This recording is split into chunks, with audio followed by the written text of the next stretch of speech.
I want to talk to you about my friend Charlie Crawford. He's a 10-time NFR qualifier. Charlie Crawford, time to just shake it out and win. Got it on him fast, set there up. We are. Here's a dead nice money run. lead. You betcha 3-8. That's an absolute perfect run.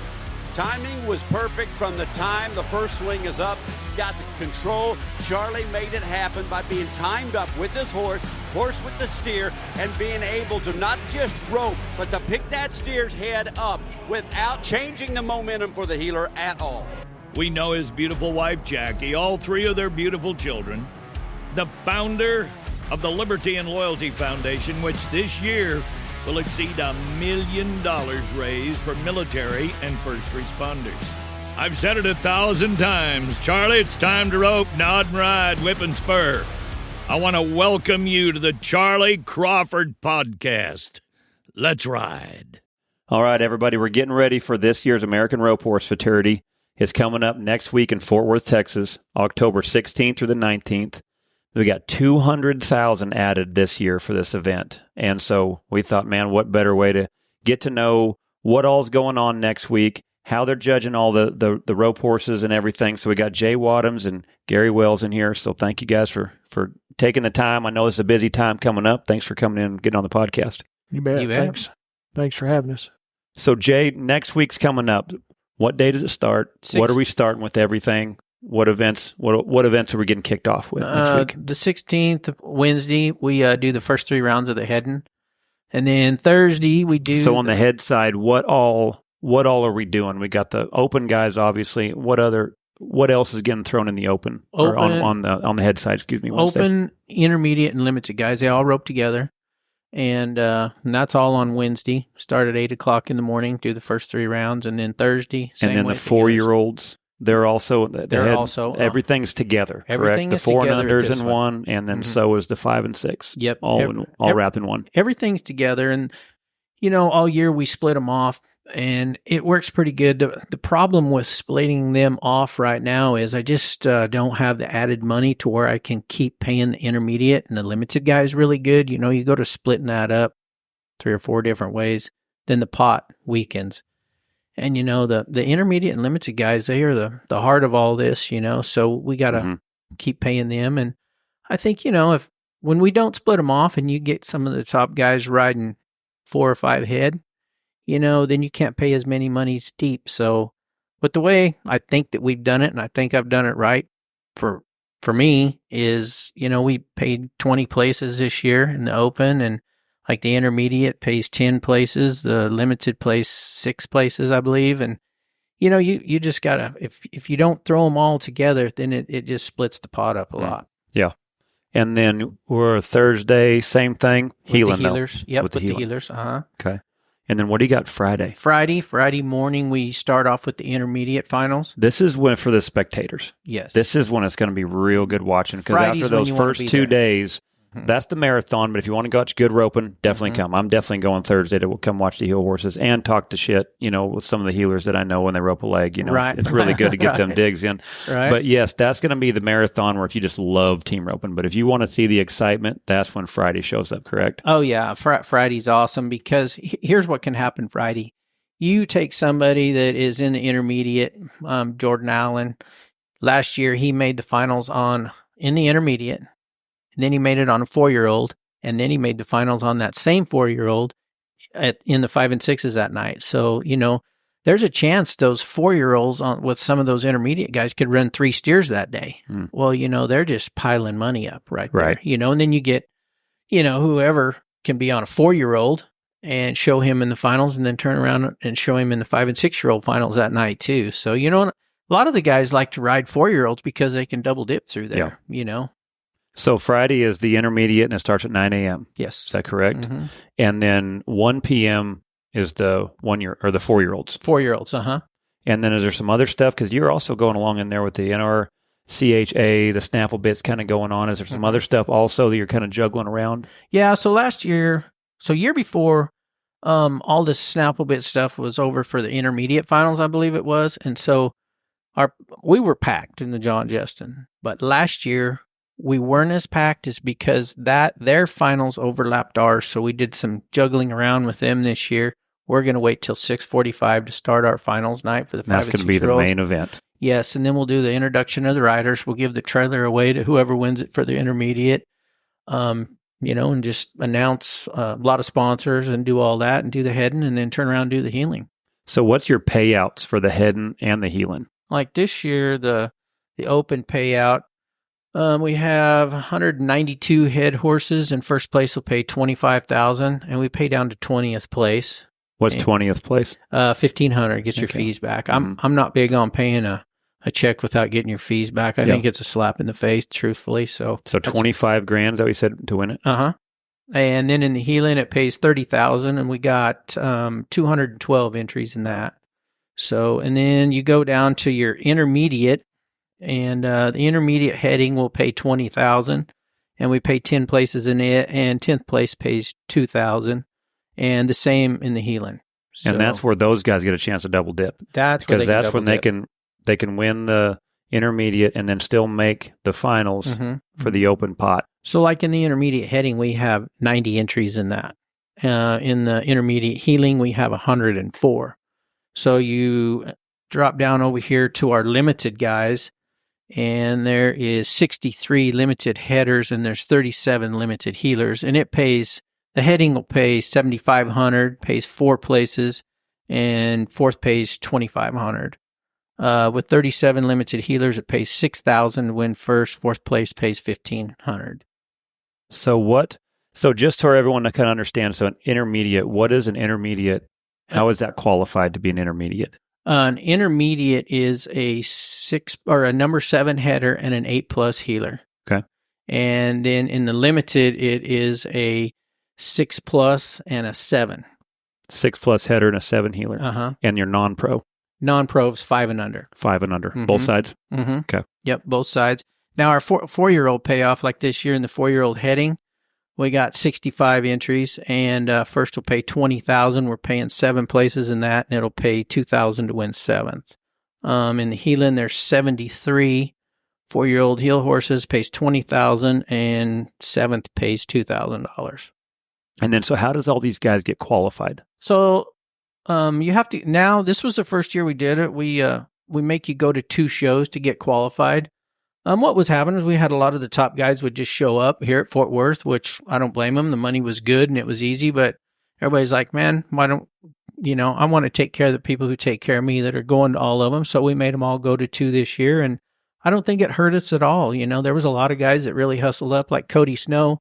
He come to Houston. He couldn't be there for the heading day, but he showed a heel horse the next day so he could get his 2 count in because he didn't know where he would be rodeoing and everything. So because it's not the horses that have to go get no, it's qualified, not the horses. it's the rider. It's the rider. Okay. It's the rider. And the reason we did it that way, there's a lot of people that have a 4-year-old ready to go till about this time of year, or they'll have a late bloomer, then they'll want to take him. I don't want them to take them and blow them up if they're not ready to go. So we went with the rider, and I think it worked pretty good. We're going to do the same thing next year, and Yeah, no, I like it. Yeah, because that's what I was wondering too, if it was the horses or not. Mm-hmm. And then Gary, so you're kind of overseeing the judging and the judges, stuff like that. So who is going to be judging the finals this year? Jody Raymer, Robbie Boyce, Roger Branch, and Justin Johnson. And so how many judges do you use in the heading and the heeling? 2. And so is there 2 judges in for the heading and then 2 judges for the heeling? And we'll switch them off each round. So okay, each round. Okay. Yeah, each round. So 2 will judge the first round, then we'll swap, and the other 2 will probably be the rerun. Watch for reruns because it's so hard when you're judging to watch. I mean, you can see if it's obvious the steer, but if something happens that the judges are watching the horse, I mean, usually because they're always focused on the horse, the other 2 can. And then they'll talk together with the flagger, and if they deserve a rerun, they'll give them one. That way it leaves Jay out of it, leaves Zane that's got the cattle, leaves him out of it, and so it's between that way they can just decide that, and because the reruns have been hard because it's just and it's been just the 2 judging, and then the flagger will you just miss some stuff, I mean, if something happens it's not obvious when you're watching the horse. So it's just it helps a lot. And we did that at Utah, and it worked good, I think. I would have to think too, rotating those guys to kind of get their eyes back a little bit too, instead of just being on the whole time. Yeah. That would be, I would think that would be hard to it is. stay sharp. Especially in the heeling, because it just kind of gets to running together if you get to watching just too many of them. Well, Now- and I do think too with rotating those judges, it makes it, there should be 4 guys' opinion when you got this much money to run for. There's been some talk going around about having a 4-judge system, and myself, I don't like it because I always feel like you're throwing out one of the same 2 scores. So, and if you're looking at it from my side of it, shoot, just the overhead on it, we try to pay these guys well and take care of them when they come, and, it just gets expensive. And hey, just like anybody else, we didn't have any overhead, we'd all make a lot of money, Well, with having 4 judges throwing out the high and the low, I think you're just keeping the 2 that maybe just judge kind of average and don't try to get high or low. I think you're throwing out the one that really likes that horse, and I think it's just not very good to throw out.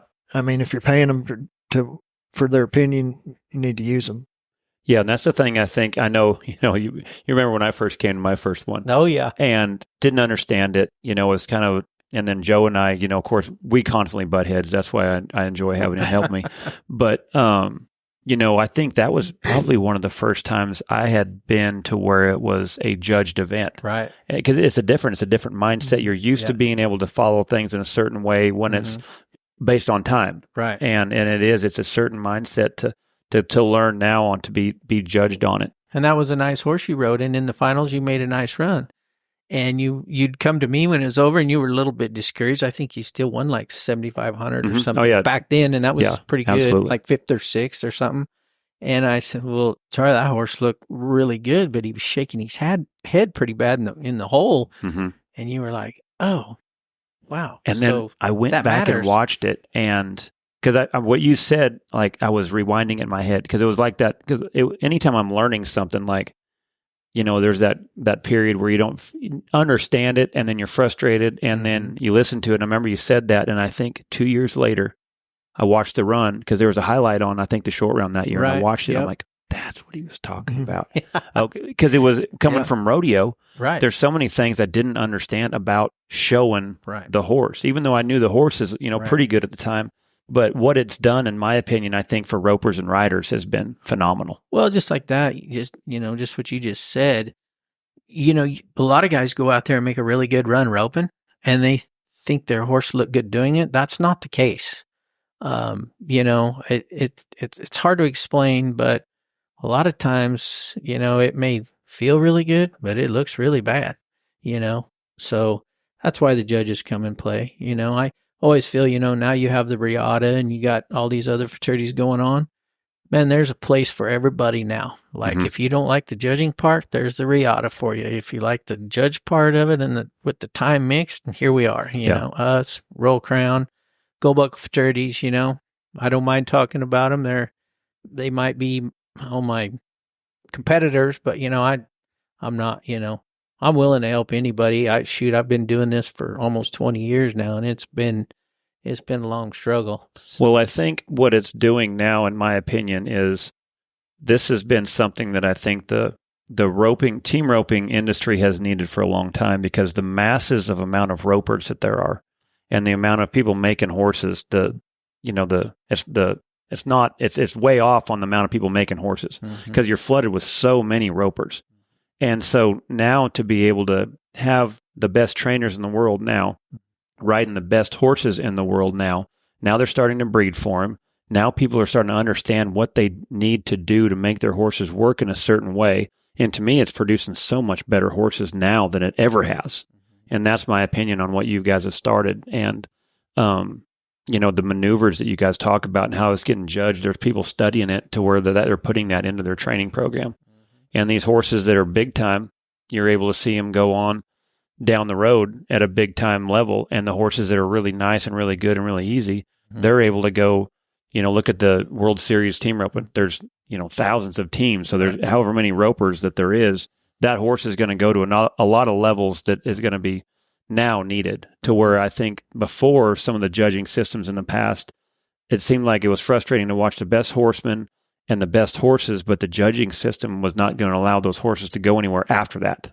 And so what you guys have done is to where it's now those horses are able to hit their potential. That just gets them started. Now they can go in a lot of different ways. All right. Yeah. And, you can go on and find out where a horse was lacking, how he got judged and everywhere, So, it just makes it a lot better. If a horse has significant winnings at our futurities, he must be a pretty good horse because my guys ain't going to miss him. My judges ain't going to miss it.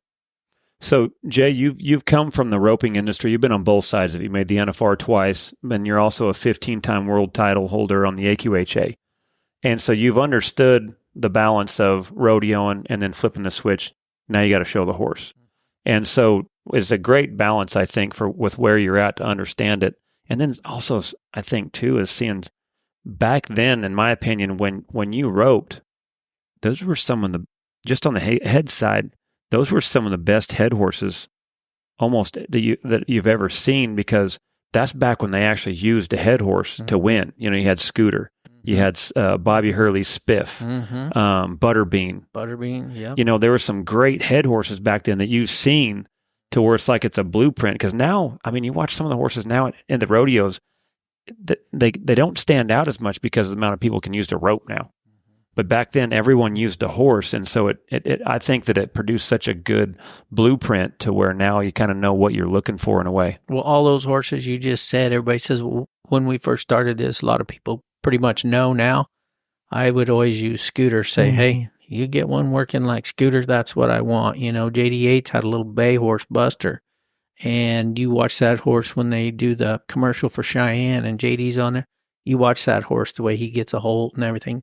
He's not sliding like we wanted in AQHA, but he's dang sure got his legs up under him and gets on his ass and does a lot of nice stuff, and those horses you just mentioned, made every one of those guys famous. I mean, So when and what made you want to start the rope horse futurity? You've been in the AQHA for a long time. So what made you kind of want to branch off?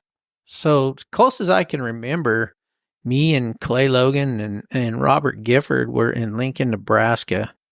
And like I say, this is as close I can remember, but we were sitting there drinking beer, of course, and talking, and just come up with this idea, start talking about it.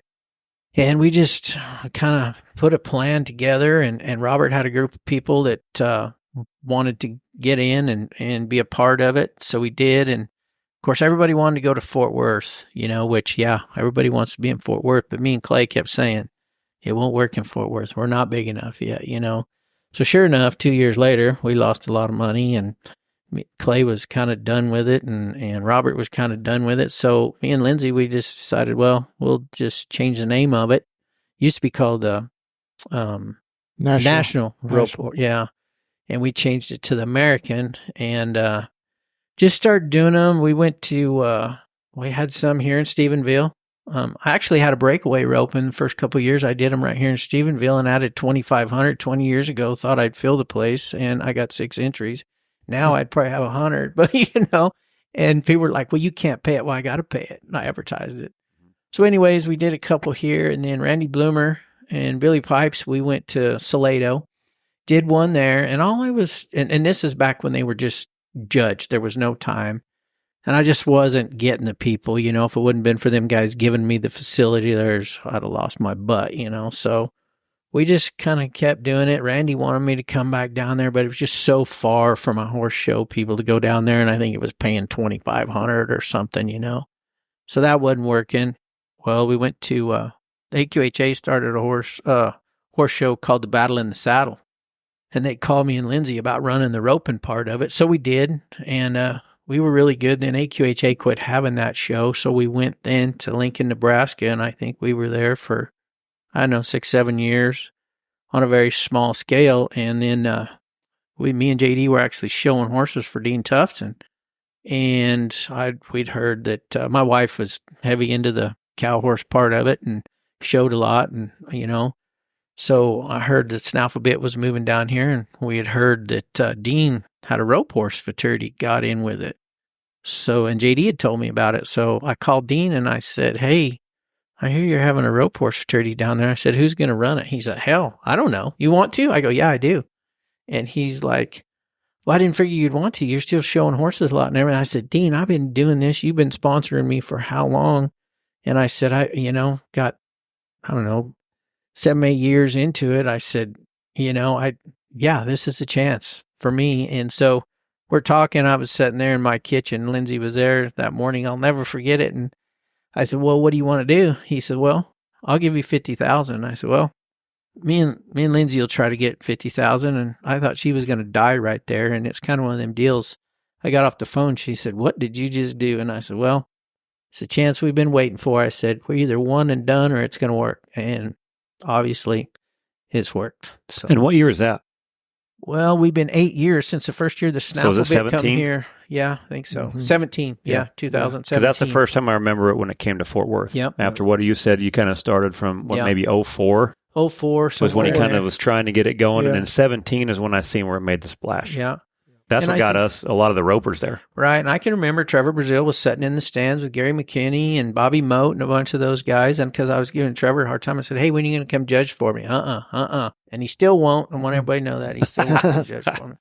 But, we were very lucky. And then I think COVID hit and people wanted to get outside and, roping's gotten so big in the last, 20 years maybe, but with this Futurity deal coming in, it's helped make some better horses, and it's just all timing. Timing was everything. Dean Tufton, shoot, if it wasn't for him, we wouldn't be here. I mean, he just took a chance on us, and luckily NRCHA took a chance on us too, because that board, I knew all of them from showing horses, and there were some of them didn't want the roping, and there's probably still some of them that don't, but man, I'll tell you what, once we got in there, I told Lindsay, I said, there's one thing we got to do is put on a good show or we're done. So, we busted our ass to figure out how he was going to make this thing work. And I'll never forget, Todd Crawford was the president then, and he wasn't really accepting it. And I'd known Todd for a long time. And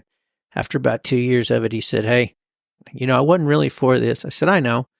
And he goes, I'm all about it now. So whatever I can do to help you. I said, well, awesome. I appreciate it. But we had to win them over. I mean, and so many ropers have become friends with cow horse guys because they're trying to go and learn the mechanics of these horses. I think tomorrow, I think Gary's going to go help Clay Smith with some of his horse. I mean, there's a lot of guys that can rope, but just learning the mechanics of these horses is where we're still lacking a little bit. So, you take some of the guys that have trained for a long time, they want to be more perfect with their horses. Where, man, when me and JD grew up, if we could get them to the box, we roped on them. And I think that's what helped us with our careers. We could rope on some horses that weren't so good and make them look good.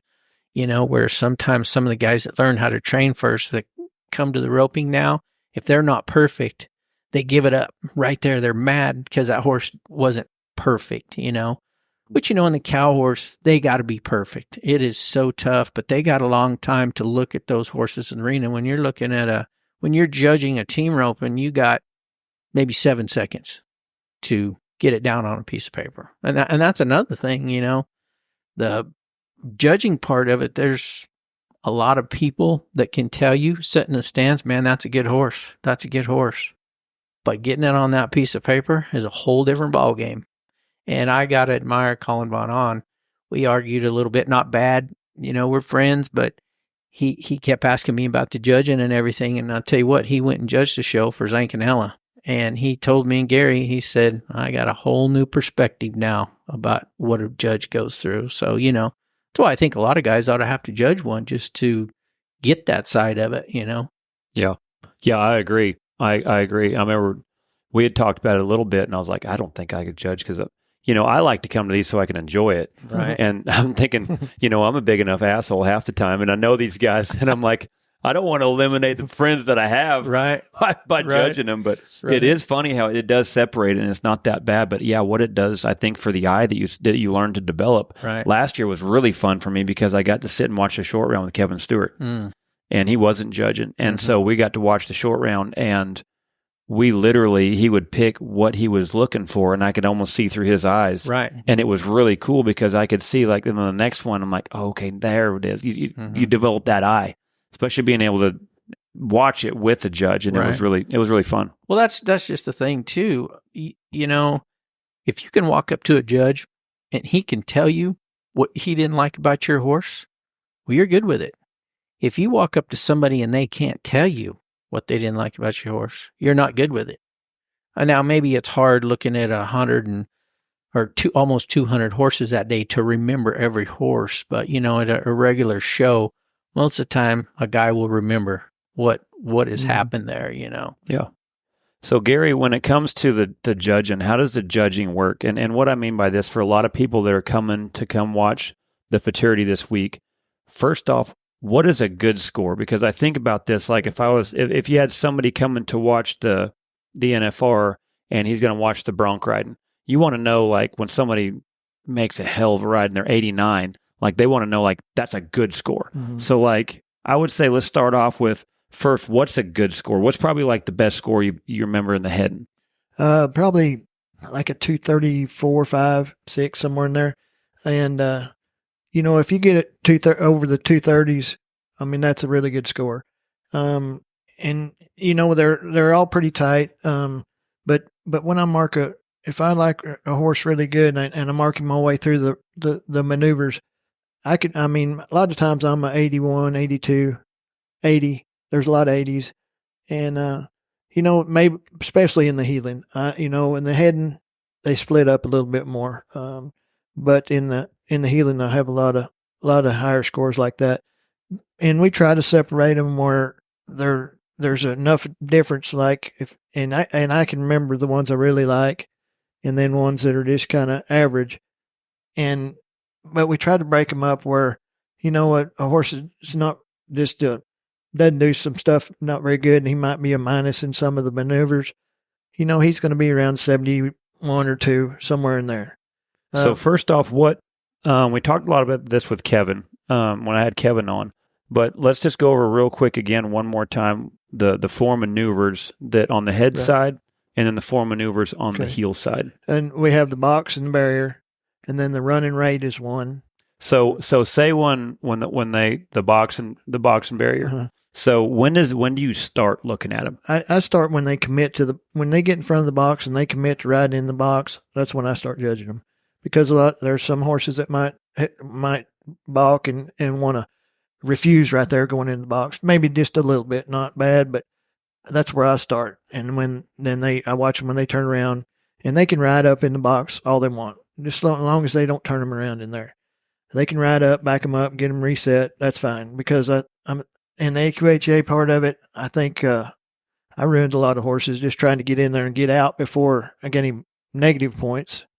And then just a 0 is better than losing some. So, and I think it just, you know, it just keeps a horse more quiet. And anyway, so when they break, I'm going to judge the box till they leave the front. So when they come around, head's almost down, you can tell they're nice and relaxed, backing up one step at a time, hitting the corner of the box, and then when they pick up, I'm basically just rewinding everything I watch when I watch tape, because I study the hell out of tape, and them suckers are so awesome in there. Right. And they pick up, and they're looking right down the reins.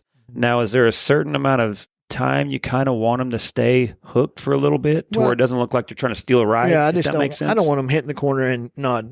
You know, but I don't want to. Because that was my biggest deal. Because when I'm at the rodeos and my horse is good and I back up and the steer's good, like, that's my window, and I freaking touch one off. Sure. Yeah. Well, then when I started coming here, I think Joe says, "Dude, wait for a little while longer." You know, and some of them got to where they're staying. You know, that has one that really scores good, and they stay there a little longer than they really need to. But I want them standing there just a few seconds, and as long as I know that they're not just trying to take the lean out of there. You can tell they're engaged right there in the corner, and they're confident. Yeah, and they're paying attention. Yeah, and second or 2 or 3, that's fine with me. I don't have to have them. But and then if they break flat and where they're supposed to, I'm going to be pretty. Now, if they paddle their feet, it's okay. It doesn't bother me, but it's just as long as they don't kind of come back or squat because that's going to make them basically pop right there or hop the log, like they say. Yeah, and I'm not going to minus them for that, but I'm not going to give them a lot. I mean, if they're really good until they do that, I'm going to be a +1 probably somewhere in there. If they get around there and they're a little tight getting in the corner, that doesn't bother me. Looking away. I don't like them looking away once they get them to the corner, and I really don't when they turn them around. I want them still in between their, in the bridle range right there, and I want them so when they get to the corner, if they pat or look off a little bit, but as long as they straighten up and be still before they leave, I'm not gonna hurt them that much. But then when they drop, once they see they're starting, they drop. The goal is for their head, everything flat down on the ground and get where they want to go. And I'm a 3 that I'm going to probably be a 3 on that because there hasn't been many 4s on that one. Correct? Not in the box. It's just hard because it's that's really perfect. It'd really stand out for that. And there's not a lot of 4s all the way across in each maneuver, but sometimes I do have a 4, but I hadn't in the box probably very much, maybe not at all. But a 3, I can be a 3 if they're like really good, and then. But then the second maneuver is the run and rate. Right. And when they get to the front of the box, then they'll start the run and rate, or when they get clear of the box, really, and I get the run and rate. So I watched, I judged up there at Utah, and the horse that Clay Smith won the head on, that horse could really run, but when he got close, he didn't barely just pick him up, and he backed out of there and stayed where he needed to. And stayed in his lane. And that's what I really liked about him. And I think I probably 4'd him in the running rate, probably right there. So it's. Because that's where I think people, when I talk about the futurities every weekend at the clinics that I go to, because I tell everyone to follow them and watch them because that's your blueprint. How them horses leave off their hand, where them guys are running from, because I tell everyone that at these futurities, you got Clay Smith, you got Caleb Driggers, you got the best headers in the world. You got Trevor Brazil, Andy Holcomb, all these guys that when they run up there and rope, they're roping for the same spot you are. Well, a lot of people didn't realize that. So no, to get the run and rate, reaching is going to be, it's not that it's frowned upon. You're not going to get the run or the rate, right? Because the goal is to get all the way in their position. Is that correct? Right. And that's what, yeah. So when they reach, you can tell it because that's going to probably throw off. If they're reaching, they shouldn't have to because if he's running. And then if you're reaching a little bit, it's going to throw the rate off a little bit as well. So your judging's not going to be as strong, correct? Correct.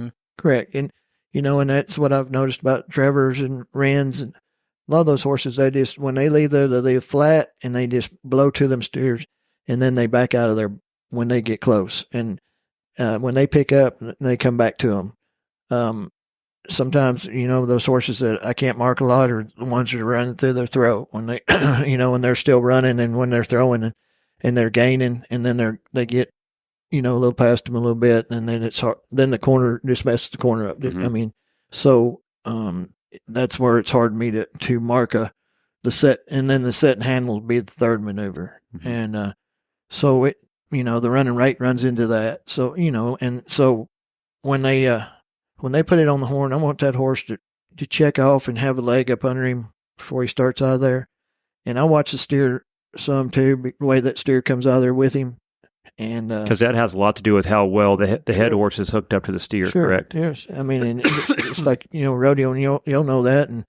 And I just want him, and so I watch that steer a little bit and where he is. Now, when they rope, are they wanting to get that leg in him to where they're roping from? Or when they rope, do they want to move to the left a little bit where they get in front of the steer and then get that leg? Is there anything you're looking for there? And when I've watched them, and Tate's horse might step out just a little bit right there when he ropes, and that doesn't bother me. He's not dropping. He's not dropping his shoulder. He's staying underneath him square.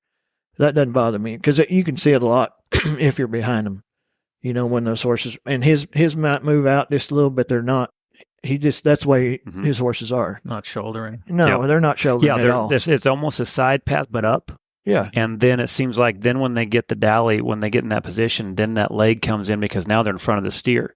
Because the mistakes that I've made is running up there in position, rope, and then getting that leg under from there. Well, then I'm trapped, because now the steer can run around me and I got to haul butt. Yeah. So that rope, being able to pull your slack from position, but then being able to step out that left, maybe a foot. It ain't much. But then when they get their leg in there, it seems like that's when I see the steer and the horse just connected and just put the jelly on the biscuit. You talk about that getting trapped right there. When you do it that way and then you feel trapped and then you hustle that horse to that next spot, that's where you teach a horse to start shouldering. Exactly right. And that's where they get strong. That's when you start losing your rope. Yep. And just like that, if he puts it on the horn, that horse is just, that steer's leading that horse down the arena. I don't like that at all. Because that's where it seems like the corner has been, like when I go do clinics, because I was taught the stick and cross, and when you teach the stick and cross, I just tell people like, okay, well, just stick and cross. Let's see you do that. Well, then they'd dally. Their shoulder would go left, their left hand would go right, and they'd stick and cross. So they're telling the horse to go both directions. Well, then I said, so what are you? And like I said, I don't come from a place where I'm like trying to say I told you so. I'm saying I understand it because I was taught to stick and cross. That's been the hardest maneuver to switch. Now to get them to where when they step out, they're underneath themselves. They're not bowing out in your right leg, but they're really not bowing to your left and going through your left leg. They're staying square. And that's where the stick and cross has been. This is what I've been loving about this because it's been fixing it, because you can tell when they go to doing it, and that's probably not going to be judged as well either. Right. Because they're leaning on it and dropping, correct? Yeah, and a lot of times, I don't mind them just rounding those steers out a little bit, but as long as that horse has got his leg under him, he's bringing him to him. A lot of times, some of those horses will be, and they put it on the horn, and it's like they're breaking fresh steers in. They're just letting them drift, and it's too much for him. I want that horse. I don't want him that strong where he's just jerking him out from, but I want him to know he's got a hold of him and bring him back where, instead of just drifting down the arena. And, and then just like when they, those horses get by a little bit and then those steers are behind them, or if they they just come back too much. And now we're talking about like once the corner's over, now the frame and your horse staying framed across the pin, correct? Right. So people understand too is when that horse's hips get up underneath the rope, you're going to be docked for that. Yes. So at what angle are you kind of wanting the horse to get a frame? I want him looking towards the side of the arena, but I don't want him, I don't want him just sideways. I don't want him just side passing, where he's still looking straight down the arena. There's almost a small V from the horse's hips to the steer's head. Yes. But it's not a side pass. Right. Yeah. Because I think that's too much. So when they go to face them, there's not really a face. I mean, they're already kicked around there, and all they do is stick their head around, and then it's hard to judge the face part of it. That makes sense. But I don't like them. I want them to know that they got to hold that steer, and their butts out from under the rope, and they're having to log that steer. Them healers are going to rope them pretty fast, so they'll have to go a long ways. But a lot of times it just doesn't look like those horses are really getting hold or have control of that steer to me. If they're just sideways or side passing. And so that's part of it. I just want them to know that they're logging that steer. Yep. And so now when it comes to the face, this is maneuver number 4. Right. So what are you looking for in the finish? Because this is where it's kind of a tricky dance between the rodeo and the AQHA, because rodeos are more of using their hip to finish, correct? And then your AQHA was more of their front end. Right. Yeah. So it's almost a dance between a little bit of both, maybe? And I don't mind them if they hit their butt a little bit when they go to face. If as long as they come around square and it's quick, I don't mind them hitting their butt a little bit. Just like the horse Joseph heads on that Air Force One. He does everything on his butt. And it looks cool. And maybe he's not a rodeo horse. He might, but he doesn't kill those steers off, really. It doesn't look like to me. He's got his butt under him, but he does everything on his butt going across the arena when he faces. So he hits his butt a little bit when he faces, but when he faces, he comes around. He doesn't just jump his butt around his front end, but he comes around and it's still got a back leg down. But those horses that keep their front feet still and jump around, that's fine with me too, as long as they don't come off all fours and come up in there. I think too, we don't want them jumping and running rope through your hand. We want Big them Daddy. to face, yes, Go and just Big stand Daddy. there. Yeah. Yeah, just Yeah. face and stand there, you Yeah. know.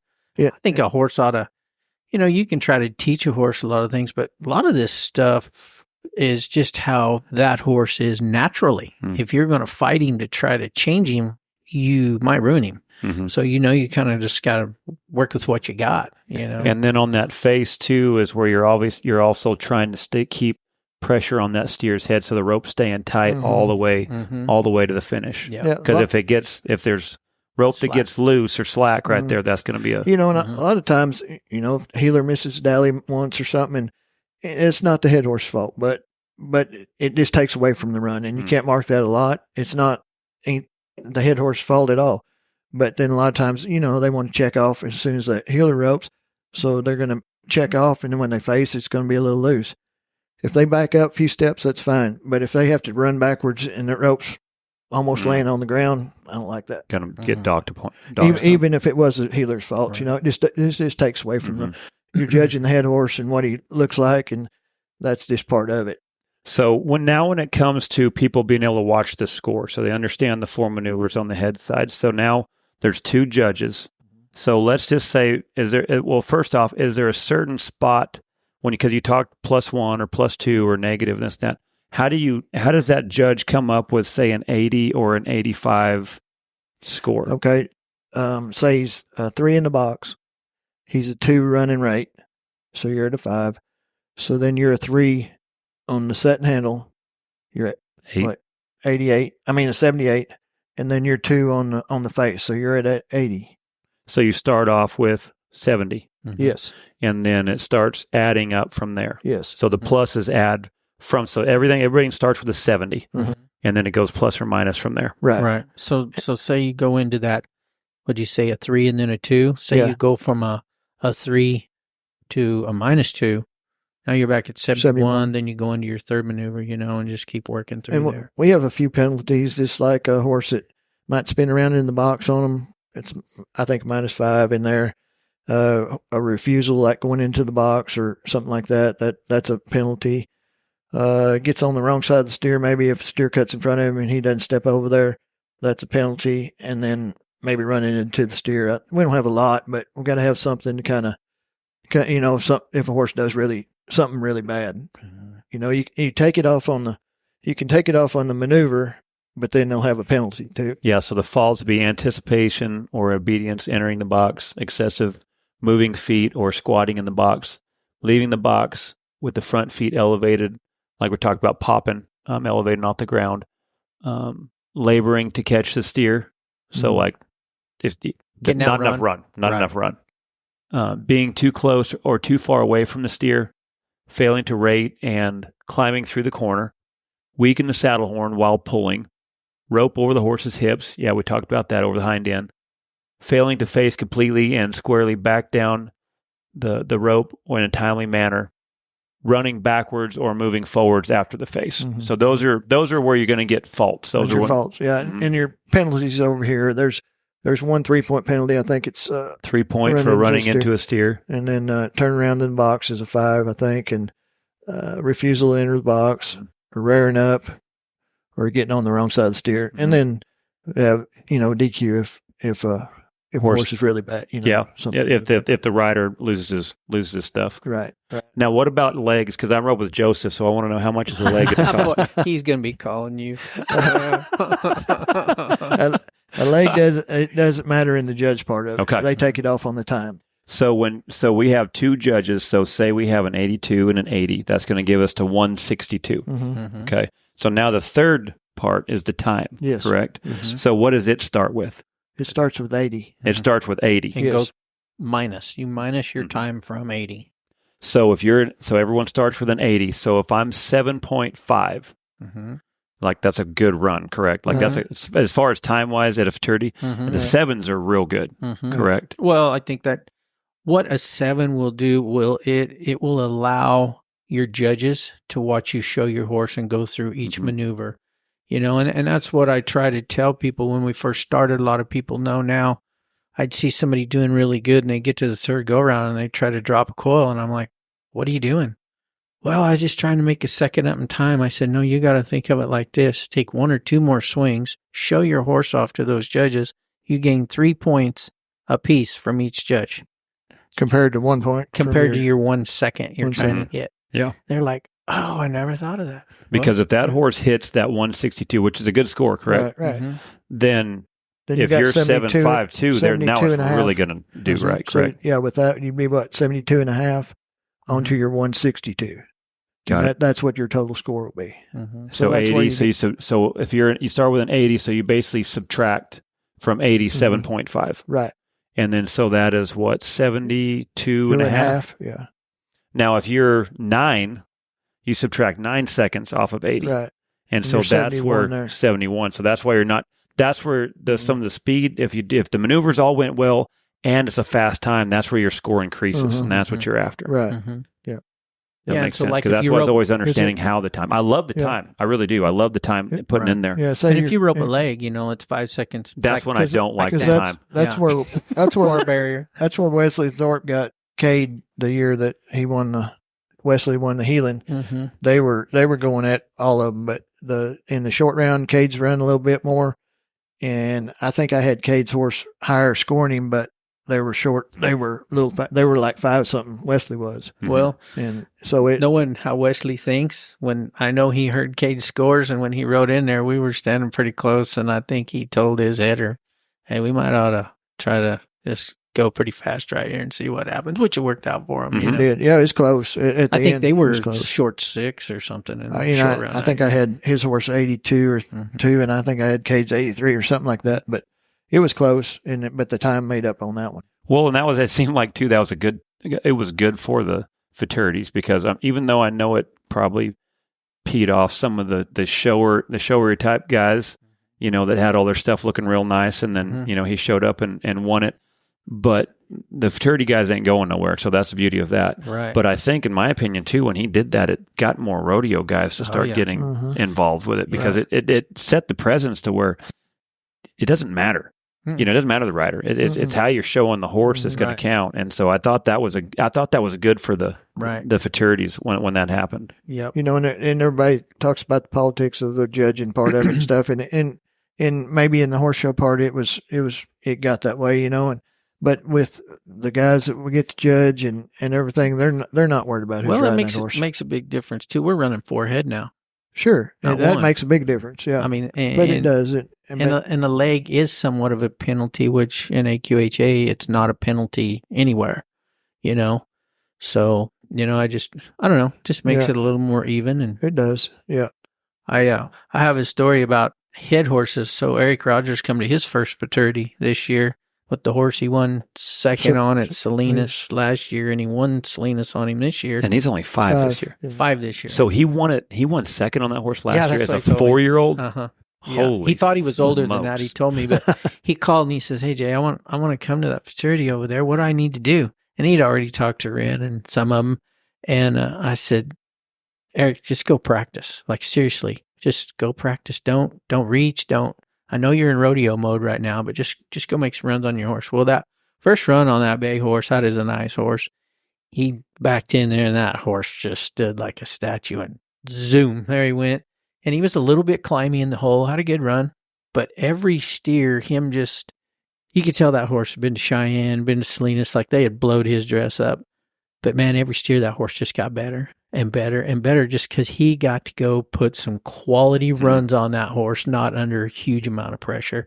And in the short round, that horse really good. I think he won 10,000 on that horse up there. Yep. But, and I was telling him, with what we've done, there's such a need for somebody like Eric or any of those rodeo guys for helpers at these. It's hard to get help sometimes at a lot of these. So the more of those type of guys, this is a way to keep on roping and making a living. Absolutely. I did it my whole life. Yep. If it wasn't for horse showing, my rodeo career would have been pretty short lived, I think. Yeah, those boys are going to miss Brock this next week. Yeah, him Brock not being won't be there. Yeah, he's going to Raymond's wedding, but there is a need, and look at what Tate and Joseph and Billy Jack, and just look at the guys that are making a lot of money showing them, and what Brock, Brock really don't like to show much. He's more on the helping side. He's more like I was in AQHA. I'd rather go help everybody, but he can do it. Yeah, and he's made a heck of a name for himself, mainly because I think when he throws that head loop and it echoes through the stadium, it's hard not to understand his presence when he throws a freaking solid rock star head loop like that. Yep. So what are the maneuvers now on the heel side? Okay, it's the same box and barrier. So when a heel horse is in the box, that's my question, is what are you looking for there? Because on the head side, you're wanting between the reins. So on the heel side, what are you kind of looking at there? I just, when they turn around there, same thing. I want them quiet and leave their flat. And there's so many horses that if that steer don't start much and then they want to come up and then move around a lot, I'm not going to kill them, but they're not going to get a lot right now, there. What are you wanting the heel horse to look at? Are you wanting to look at the steer, or you want him kind of stay between the reins? He's going to be looking a little bit out of his eye, but he's going to be more broke down the side of the box, so he's not going to be able to, be pointed towards the steer a little more than like a head horse might be. We do have a heeling barrier, though. We always do. Yeah, we do. Just so we can see them horses score. Keep them honest. Joseph's broke it, too. So yeah. Cade broke out 1 year to win a lot. Joseph struggles not getting penalties. Hey, Joe, they're picking on you, not me.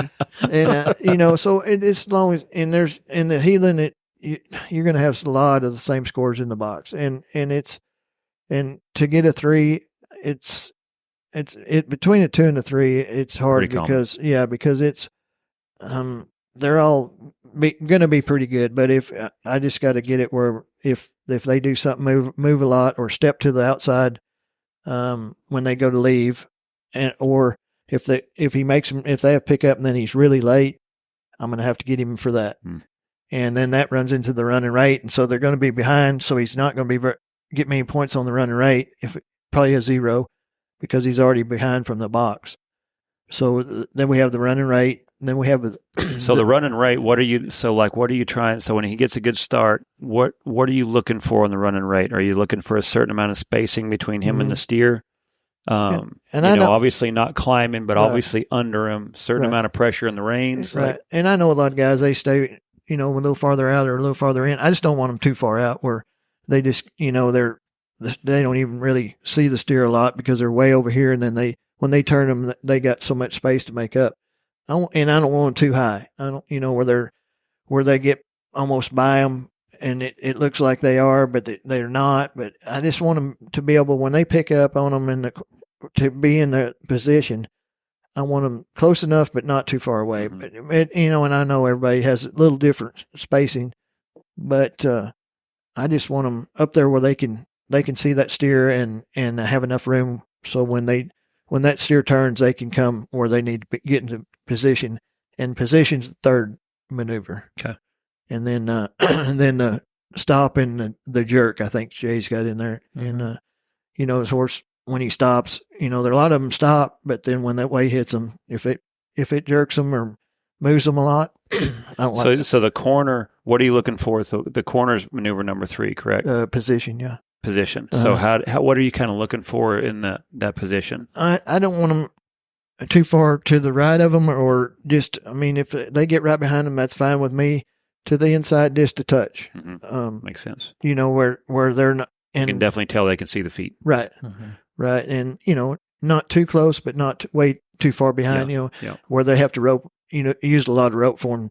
And, a lot of, and then obviously not bumping into them or going past them. Right. One of the things too, we've had some discrepancies about is like how much a horse is flexed to the inside.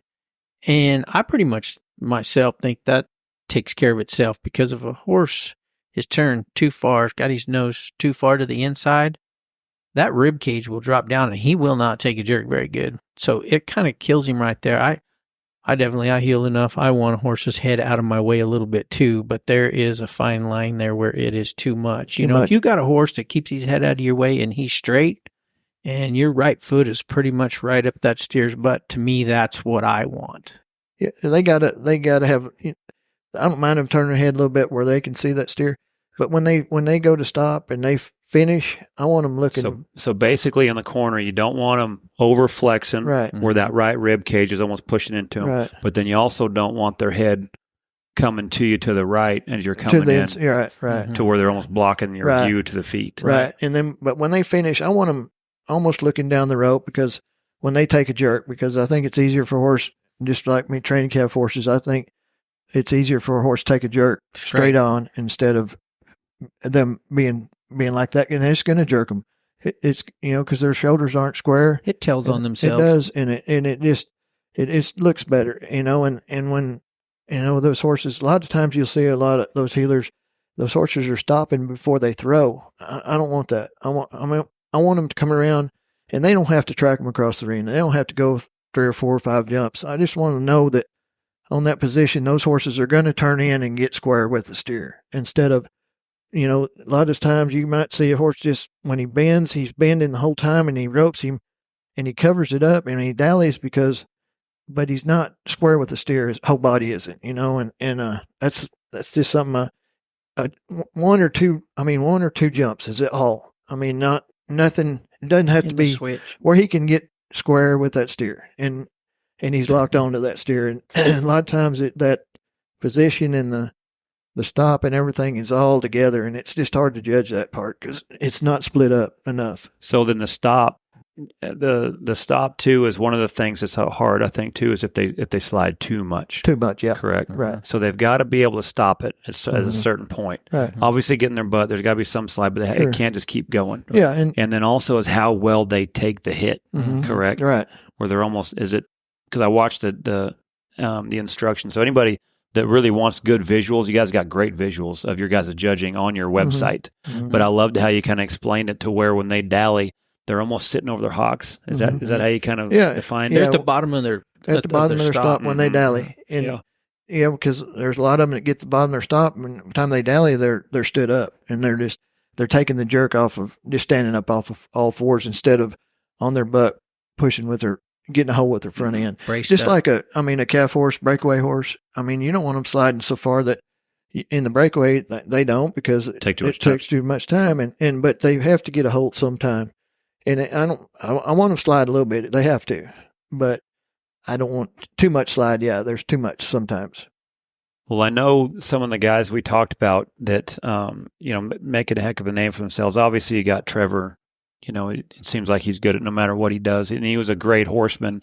This was such a good fit when he retired. We talked about him on the head side, and then the name that Miles made for himself through the Futurities. I would have to say on the head side also, you put, there's a bunch of them. You got your Handy Holcombs, who is the most underrated trainer in my opinion, because, you had Tate, who made the NFR. So he kind of had a name when he came in, but he's making an unbelievable name for himself too. And so on the head side, it's fun to watch those guys that everyone, when they come to watch, they're going to be watching for those guys. Kobe Level can do anything he wants. Head, heel, doesn't matter there too. But you go back to Miles, just like we said earlier, Miles wasn't a great roper. He was a great horse trainer. Now he's both.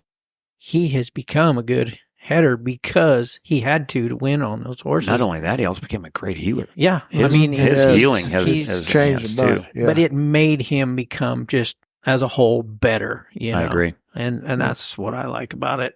The heel side, it's, we picking on Joe's is fun. It's an easy layup, But gosh dang, what about the year he's having? Yeah. Oh yeah. Cade, it was pretty cool with where he was at the last couple years. Yeah. On that, what was that horse's name? The buckskin that he had. I forgot. I had it written down, but I forgot. But 7. Oh, God dang. But, I can't remember him. That horse was awesome for him. And then now you got Joseph. Joseph's just been. Oh man. That performance he put in Utah. Yeah. That's a career for people. You always hear everybody talks, the haters talk. I was looking at the pictures from Utah there on the Team Roping Journal. I don't know if you've seen it or not, but if you think them horses, Joseph Harrison's, ain't like good and physical, look at some of those pictures from up there. Man, them horses are just buried up to their hocks, and the way he ropes, the way he ropes and the way he rides to where he can get that eye appeal that really catches it, and it's his style. He's got a style you got a lot of trainers right now trying to figure out how to do, because he does a good job with it. He learned a lot of stuff about showing from Bobby Lewis. Joseph Harrison told me one time, I remember when he first started coming to the horse shows, he said, Bird, one of these days I'm going to kick your ass at this event. And we were at a Futurity in Tulsa one time, and he let his rope go right there by me, and he walked out there, and I had my clipboard and my glasses on, and I picked the rope up, and I said, well, bud, I think the tail has finally turned. He said, I'm just going to take a dip of Copenhagen on that. And he took his classic, Joseph took his rope or his glove off and got his can out and big old dip. And we laughed. And everybody's like, what are you guys talking about out there? Out there, Utah, he rode that little Would He Be Tough, Sorrel Gilden, and I really like that horse. And the second round, I guess it was, Kevin and I were judging together, and then Robbie and Jody judged together. So I think they judged second round. And I was watching that horse, and that steer ran really hard, and that horse come around there and got square, and I'm not kidding you. He couldn't have stopped any harder and took a jerk any harder than he did. And it just looked, and it was down the arena. One of the best runs. There's no telling what I'd mark that run right there. And, I think he ended up winning third maybe on that horse and, overall, but that was first, second, and third against. But I think if all the horses that came out of the whole world. Yeah. If you think if you looked at all them scores, I'm going to bet the time with that played the factor in the way those horses. It had to, because the other ones didn't run it. The other ones were way up closer. Right. Yeah. So I'm going to bet the time played a big factor in how those three horses placed up there. I bet so. But they were. I didn't give him anything he didn't deserve because it was his horses was awesome that day, I thought. Yeah. And then on the head side too, I thought out there at the Old West out there in Utah, that Futurity was you seen a lot of the running horses really stand out there. Oh yeah. It seemed like just watching the judging. Yeah, that's what Clay's was. It was a Corona Cartel thing. Mm-hmm. And then Rogers. I don't know what the Eric's one horse. Ren's horses. I don't know what that one Cody Snow's horse that Billy Jack rode. The buckskin. The buckskin. That's I like that horse. And then Driggers is buckskin that he rode for Dakota. Sassy, I think. Yep, and he broke the barrier. I think he broke the barrier on one and still win quite a bit. Yeah, he was made short round. That horse has broken some barriers, and I've watched it, and it's almost like the son of a gun outruns the start. Yeah, because I've watched him a few times, and it's like you almost quit watching the start because he's seen it, and you start watching the field, and then it going off, and like, dude, he's seen it, and I've seen it a few times. Almost like that sucker's so fast from the back of the box. I think there's times I think he almost outruns it. That horse really stood out to me as well. Yeah, and then he's definitely one to watch for. You know, and then Driggers had a couple sorrel I know, and so it was good. It was good roping, and those horses and the steers was really good, strong, and they were the buckskin mare Dakota trains, and I think Driggers rides it. Right, Driggers does. Yeah, he shows it good. Yeah. Just really so you works. guys, when we talked about the Old West Futurity, it was out there in Utah, and it was in July, I believe. And did I hear it right? You guys, you kind of tweaked with a couple things. How many judges did you guys have there? We had 4 there, just like here, but we two on each round and then rotated. Okay, so same as what you're just like we do here. I wasn't sure if you had an extra. Most of the other Futurities, it just has 2. Okay, but for this much money and that many runs, you know, we need more eyes. You know, and then also too was one of the things I also heard that a lot of the guys really enjoyed that I heard was when you guys.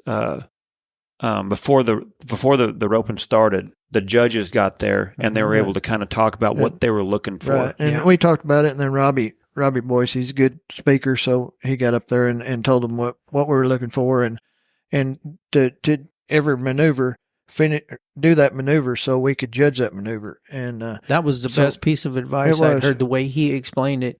But we used to have those meetings when we started here. Nobody come over. Well, it got to where nobody come, so I quit doing them. And I thought it was for when I was there because I had 10 questions, and finally you're like, Joseph, you got it? Hey, we got to start by 8, Chuck. We got to be out of here. Come on. No idea what I was I'm doing. looking at, in those days, there was 17 hours worth of roping we had to That's go. I'm no like, lie. get the hell out of here. Heeling and short round in one day. Yeah, but that was a marathon. But now we're going to do that again this year. Yeah, we're going to do that. We're going to bring that back again this year. I thought it was awesome. And some of the I heard a lot guys, of positive stuff on that. To know what they're looking for. And it just kind of, for me, it's my fault. I just didn't think about it. I just was under the assumption that everybody knew. Well, they didn't. So it was time especially when you're starting to get in a new crowd and you're in a new area. Mm-hmm. You know, I think that's probably the furthest west you've probably been in a while. Oh, yeah. Mm-hmm. So it probably brought a lot of West Coast and people from the north as well. Yeah. And that that deal that those guys do up there, the Richards and Reggie and his family, my gosh, there ain't no telling what they're going to do next year. You know it's in the making, and I know Ren's after it, and it's going to be good. Yeah, they built that arena just for that. Oh, man. Yeah, they did. They were still working on it. We got there the day before. Right. I tell you what, I haven't been to a Futurity breakaway. I've never put a Futurity breakaway on. I did some calf ropings, me and Gary earlier, and but with Jackie and them doing the calves and I mean, it just worked. That walking fresh, and then them calves got better every time. I mean, it was just a lot to judge on. Larry D was there and helping, and she judged, and it was just awesome. That was a hell of a breakaway. I mean, I don't know what the girls thought of it, but me as a spectator, I thought it was awesome. Good, yeah, those good kids. And they got to show them horses. They had to score, and then I was going to say, if they start off fresh, then they keep getting the calves are going to get better. So you have a lot to score on. How good are they going to score the first? How then after then you're going to see the run. You got something to build once on. They go to once they go to running. Yeah. If we didn't have 200 horses, I'd love to do it that way, but it just don't work in the team roping. But that was awesome. It was good one. So when you go to picking your judges, what are you looking for? Because you have a mix on your judge, and you have some guys that come out of the AQHA, you have some guys that rodeo guys like Kevin Stewart. How are you kind of picking it to where? Because are they going to have a little bit different of opinion? Where maybe somebody like this, the finish is probably one of the things I've always kind of watched. The finish and probably the corner. Where it's are they all on the same page, or do they kind of have different eyes, or how would you say that? I think they're mostly on the same page. They're going to see a little bit different, and that's why you have two judges that their opinions, and they might be a few points apart, and two, it's where you sit. And when you're judging, you might sit one place and you see something, and you sit on the other side and you see something different. And because I saw that the first year down there, and I watched I don't know who had it, X Factor, somebody had it, and they videoed from two angles. And when I watched it, Joseph's run on Patron, he won it that year, and from one angle, he looked like he was 10 feet to the inside on that camera angle, and then the other one, he was perfect where he's supposed to be, and that's where, and I think that's where we were judging from. But so it's you're gonna see something different. So you might be a point or two, three apart each judge. It does matter where you're sitting in there. Yeah, and really so does. but as far as the judges, we get somebody that we know that can, rode different horses and rope's good, and they know what, they've trained some horses, but it's hard to get anybody to judge it if they're not showing there. And then the ones that we think could judge it, they don't want to do it. They don't want to make nobody mad, Trevor. So, he might be one of them.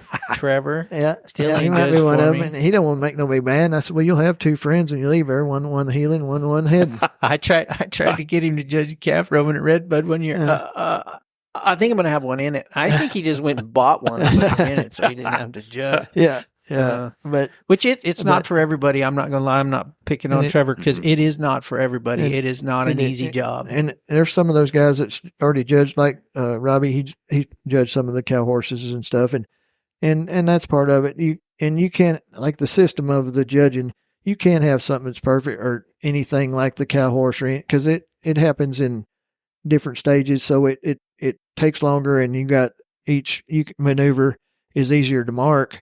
And but when you got 5, 6, 7 seconds to mark one, you got to think, in a hurry at what you're going to mark them. Just like the bronc ride. So it's hard to get it exactly a system that everybody can mark the same, because the judges can, because it's hard to do that with the roping. And I don't know if we'll ever have a perfect system like that, but we're better than we've ever been. And we're trying. Because I've been out of the loop for probably a couple of years with everything that I have had going on here, rentals and some certain things, to where the roping was getting to where I didn't have time, and so my clinics were taken off, and so I was out of it for probably a couple of years, and I got to go watch it last year, and just in the time off that I had was probably 2 years, and just when I came back, the amount of more horses that were working better, the 4-year-olds. Yeah. Guys now that are getting so many reps and being able to put those maneuvers that they know now what to put in those horses. And I started seeing horses that were like almost like we talked earlier. There was even just the average horse, you could just look like you still go in on. Right. Because of how well the training and because of the maneuvers, in my opinion, now you guys have done a good job with creating a blueprint where now people are training for it, to where Yeah, the horse now you're starting to see him breed for him. Yeah. Right. You know, now I changed the, for a long time, it was just the 4-year-olds. Well, then, I don't know if it was 3 years ago, something like that, had a couple of guys enter some 3-year-olds. And I'm like, and Clay Smith was one of them. And I'm like, I think I better change my format to say 3 and 4-year-olds, because you get somebody like Clay Smith showing up one, he's apt to win something. And then everybody say, it says 4-year-old. It don't say nothing about 3, which there might be some handful of 3-year-olds that are ready to show right now. But I mean, if they are, great, but really there isn't. But I thought, man, I better put that down right there somewhere and just save myself a headache. But we're going to try to maybe this winter after this Futurity, try to get 10 or 12 guys and have maybe just those set judges and try to get them to kind of get together on judging it more closer. But it's just going to be hard because it's somebody's opinion, so you may like something that I don't and vice versa, but it's not that far apart. I mean, we're still on the same page as what they ought to do. I think, but I think if we get those and kind of, because it is hard to get somebody to judge it, and that's why we have a lot of the same judges that a lot of these. But like, I mean, I think they know what they're doing, and I judged 2 of those gold buckles of Driggers, and then he told me, he said, I don't want you judging the one in Abilene because we need to swap some, and so I think me and Frosty aren't judging out there, but he's going to get a couple others. But you need to change them. Yeah, I agree with that. But it's just hard to get them. So I think, and they do it in the PBR and all that. But so they have the same.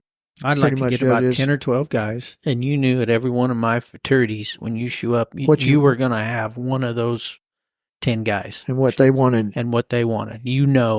If you've been showing a little bit what each one of them kind of likes, where you can, get an extra point here or there by something you can do better. And I just think it would make it better. I say about Kevin Stewart, it's just made him so much better hanging out with these other guys.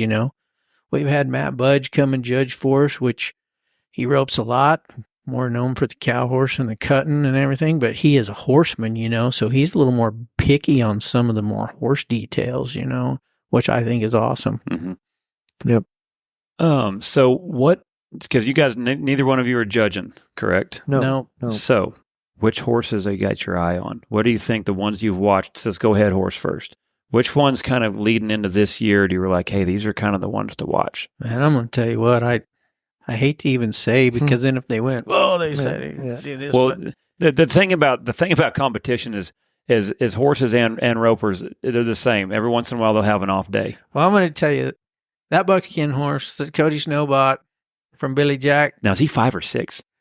I don't know, but that horse. I think he's 5. I think 5. Might be right. That horse is badass, and there's Billy Jack. He's known as a healer. He's great. He trained that horse, but and look at the little gray he's showing now. That's like, man, maybe he's just a head horse trainer. I don't know. I think he won that, maybe that Texas Best. He did, but I don't know, that buckskin horse. I really like that. I do horse too. personally. I watched him at Walla Walla. I think they placed him maybe both rounds and third in the average or something like that. He looked great at Colorado Springs. I wish somebody could have brought Eric's horse to this. Is he not coming? Well, he didn't get to 2 shows. Oh, that's right. No, but How about that horse? Well, that horse, 5 years old, won Salinas and won the Spicer Grip. Yeah, I mean those are horse quality events. It's not like a gunslinger. This setup here, the way the steers run, that horse can haul ass. Man, it's hard for me to not say Clay Smith's Bay that he won that on. Clay's Bay. Trevor's. And you can't. Driggers has always got a couple that are, and then Tate's always got some good head horses. Trevor's horses. I agree. And it's just hard to. There's 5 or 6 of them that. And Joseph, he hasn't had Air Force One out there in a little bit, and I was curious why he didn't have him out there in Utah. Like, I would think that would have been a good one. But that sucker looked good this spring, I thought. He was doing real good. Yeah. And I'll bet he's going to be in tip-top shape for that event as well. Right. Well, you can even... Because Joseph's head has gotten strong. His showing he's had to work at it a little bit. But he's like, I've been watching him, and the couple that I went to this spring, he was scoring, and they looked good. They looked real good. Well, we talk about all these open guys that are good, but I mean, seriously, if I was lower numbered guy, I'd probably be looking more into the intermediate horses and the limited horses that those guys are winning on. Because, you know, some of those intermediate and limited guys may not have as many horses to train, so they can spend more time on them. So I think sometimes them horses are more solid. Clay Logan said it the best in a podcast or article he did somewhere. He said, I feel like my intermediate horses, I could throw anybody on them and they could go win the Futurity, which is probably true. Those guys just rope better, you know, but there's a lot of good intermediate horses out there. Well, look at Charlie's wife. Yeah. When she come back, she had a 4-year-old, and then it was intermediate and the Joseph roped leg in short round. Yeah. He'll break your heart. There we go, Joseph. Sorry, Joseph, that's your two friends, your neighbor and your friend here. That's not me. Yeah. I tell you another one too, in my opinion, that looks like anyone could go jump on them, and they all work the same and they look great. They look flawless, is Andy Holcomb's. Oh, yeah. Them are good horses. Yeah. He does a great job. That's what I got to say about Driggers. You know, when he first started coming to our fraternities, yeah, he was going out there being 6 and 7 every time, and they weren't marketing because they didn't look very good. And he's over there talking to me and Gary, and I'm like, Driggers, they don't look very good. They're pretty climby, pretty wild, long-haired. But you got to admire that guy. What'd he do? He went and got one of the best in the business head horse trainers, Andy Holcomb. Got some help from him. He didn't have to learn how to rope. He just had to learn how to show them and get them ready. And they spent some time probably in the spring. And I think Andy come down here for the Futurity, and here come Driggers. Now it's just easy for him. Driggers is one of those guys. He's like an entrepreneur when it comes to certain things. He's going to ask questions. He's going to figure it out. Mm-hmm. Well, you know, I remember when he was at the one in Stephenville, they're like, yeah, I don't know. I forget who was. They're like, I don't think that, you know, that, or what they kept saying. They said, man, Driggers needs to stick to just rodeo. And I said, if he decides he wants to get in this, I would not. Don't say that very loud. Don't dare him. It's kind of like Michael Jordan. Don't dare him. He'll figure it out, and then here he is. You got to admire that. Where's the buckle that thinks he needs to go and learn something about roping to win at it. I mean, to me, that's big. You never stop learning. I don't care who you are, you know. Absolutely. Hell, I learned stuff just listening to people ask questions to Driggers or say Tate or Trevor. If somebody asks a question to one of those guys, I'm always listening because I want to hear their answer because it might be able to help somebody myself someday. What about the heel horses? Which one did you guys think that you guys got your eye on? Man, that Notorious Big. I like that horse. That horse is showy, and he's big, and he's pretty, and, you know, he can steal some points just because he's, you know, got that sexiness when he walks in. I went by Joseph's a couple of days ago, and I asked him how many he's bringing. I think he said 9 for the heeling, and Paul's riding. He's, I guess Joseph's riding, 4 or 5? Probably 5, I imagine. And then Paul's riding the other one, so... I don't know what the ones he's letting Paul ride are probably not the best ones, but hey, Hunter Cook, they're going to be good. Hunter Cook's got that little horse. Yeah, the little sorrel ball-faced horse. I mean, and those are the ones that have been out there, like his has been out there rodeoing. Mm-hmm. And he's been trying for the Futurity deal. He's been doing a good job, I think. At Houston, he did good, and I think he's been working at it, and I think he's doing a good job. But look at there, you know, just like him, he knows now he's got a future somewhere after rodeo. Yeah. Like, you know, hey, I can do this, man. I keep roping. And I can still rope, and I can sell some horses. I can show some horses. I'd heard the other day, too, is that as far as one of the good heel horses out there, that Douglas Rich's horse that came from Jordan Allen. Oh, uh-huh. Yeah. And, man, old Douglas has had a heck of a year. Yep.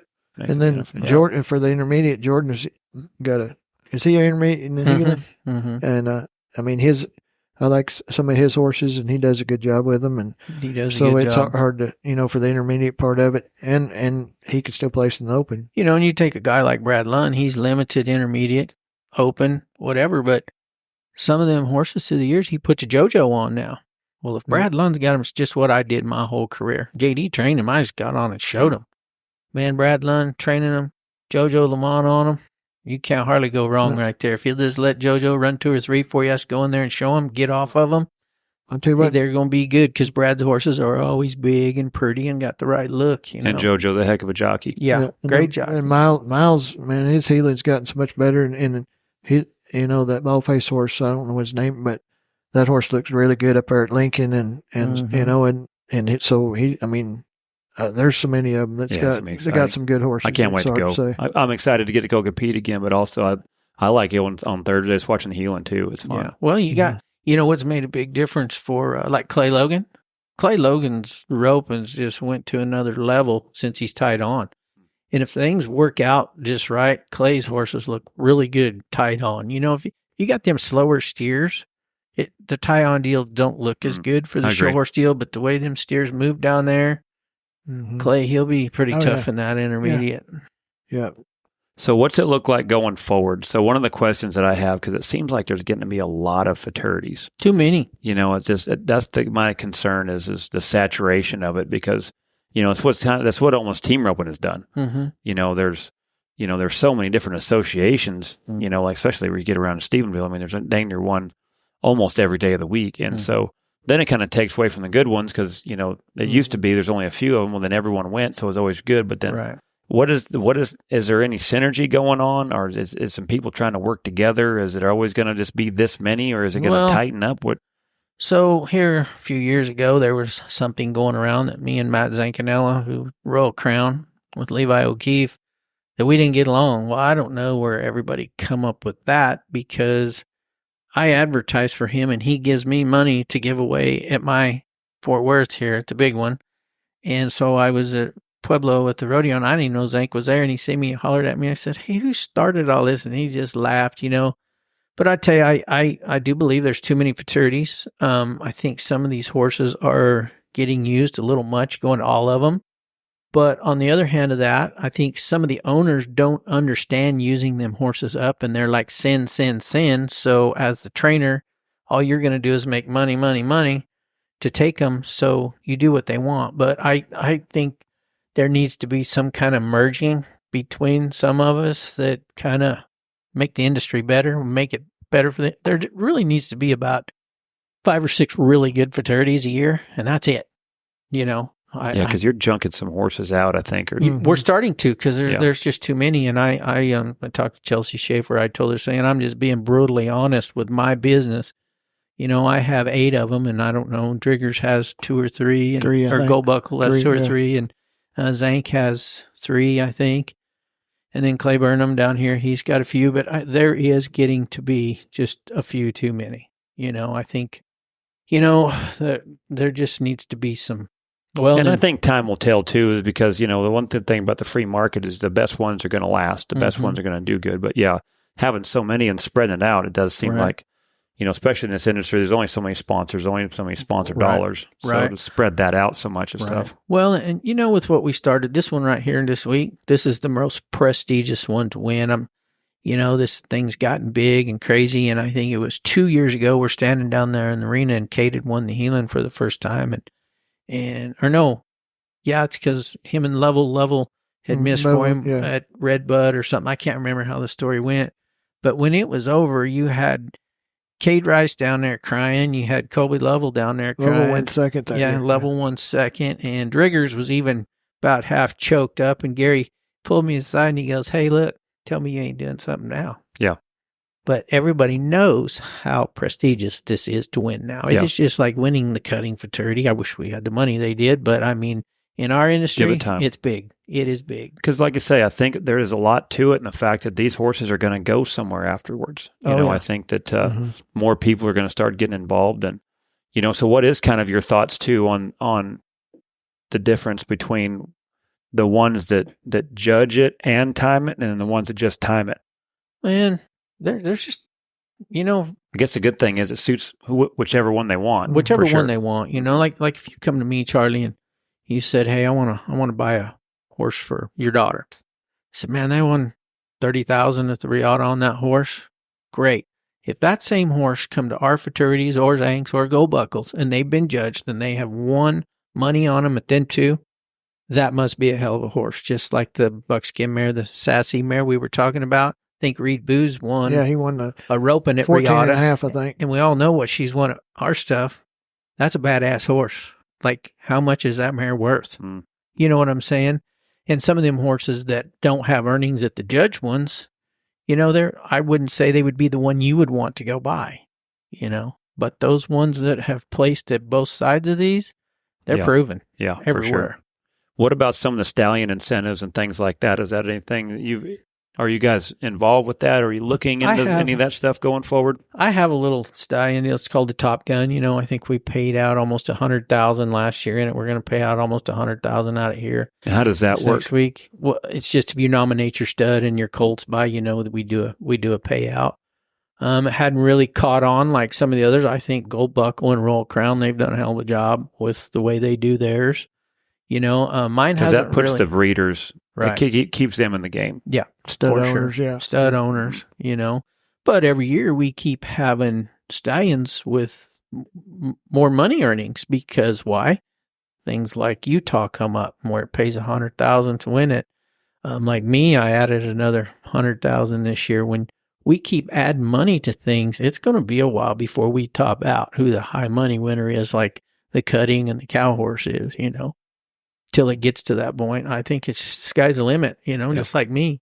After Utah, I got another boost, man. There were people there that didn't even know the business. Talked to a few people, want to know how to get in the business. It's in the blood, just like racehorse and cow horse cutting. Like people are wanting to get in the business. They want to know about how to get a trainer, how to get a horse. Like, how do I get into this? And the only reason they did is because they seen an advertisement somewhere and they liked it. So they showed up to watch. That was a whole different deal. You put on a horse event here, everybody knows about it because so much horse business goes on down here. But that way, that was like a big deal. There was people there that fresh blood. Yes. And just loved it. So I look for some more things to happen up there too. What about, I know, because up there at that Old West, up there at Reggie's, that Futurity up there in Utah, they also had breakaway. Mm-hmm. And to me, that is one of the strongest. I mean, obviously I'm partial, but it's one of the events I think really, truly growing. And it's not hard on the calves. It's not hard on anything. Has that been anything you've been looking into? So we had calf roping at ours for a while, me and Gary, and it was always, we got 30 to 40 calf ropers, and we tried it for 5 or 6 years. For me, it was all about the money. It either broke even or it lost money. Depends on how many calves we crippled. So for me, it was like, man, I spending all that time doing it and it's not making us any money. Well, as soon as Hanchy and them come along, he told Gary, I said, you call them and I'm going to quit doing the calf roping. If they can get them to come, they ought to be able to get them to come, who they are. And we quit doing it. And I think they get 40 to 50, but I just don't think it's caught on. There's, so many people about the judged events are just, down on it until they just need to go to some and see how we've changed it. The breakaway at Ardmore Gold Buckle, I think they had probably 50 or so in it.